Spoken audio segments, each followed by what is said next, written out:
The attack has sent shockwaves through the community in Hollywood. A-level pupils sitting an exam in calm, peaceful surroundings, suddenly face to face with extreme violence.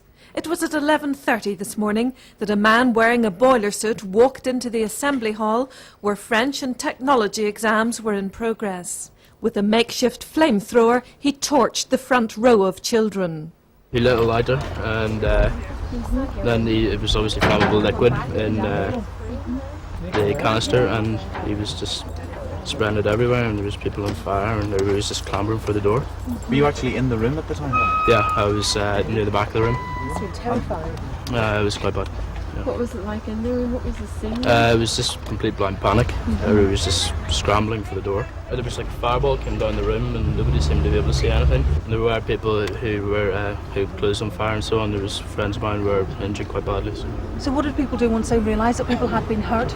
Well, there was somebody sounded a fire alarm and everybody just scrambled out the front just like a normal fire drill at school. The man drove off in a green Skoda car, leaving a scene of chaos and disbelief. 6 boys were injured and taken to the Ulster Hospital. 3 are in a serious condition, though their lives are said not to be in danger.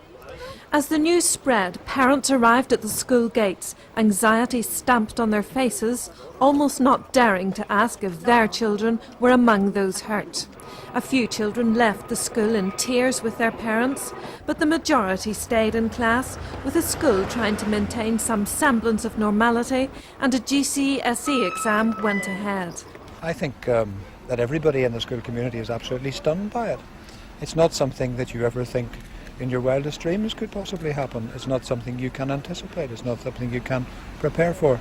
I think that it's likely that the real impact of this and the real sort of shock of it, in a sense, will not hit us for several days, possibly not till next week. And I think one of the things we have to think about very carefully is how we can help and support the pupils and the staff and the administrative staff and the supervisors and all those who were most directly involved. That's something we're giving a lot of thought to now and something we want to take further next week.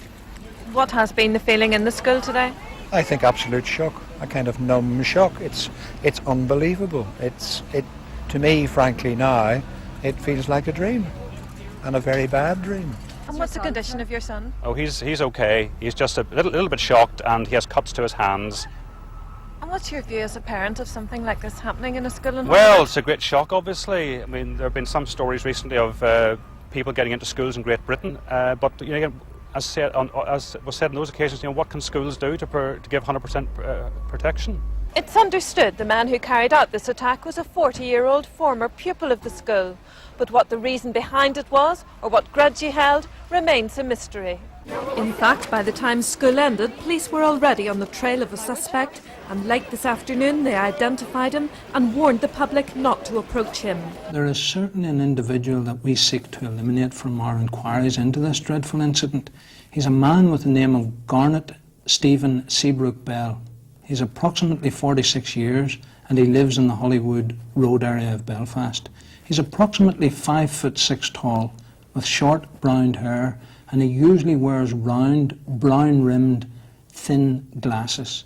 I would appeal to the public, if they know of the whereabouts of Mr. Bell, please get in touch with your local police.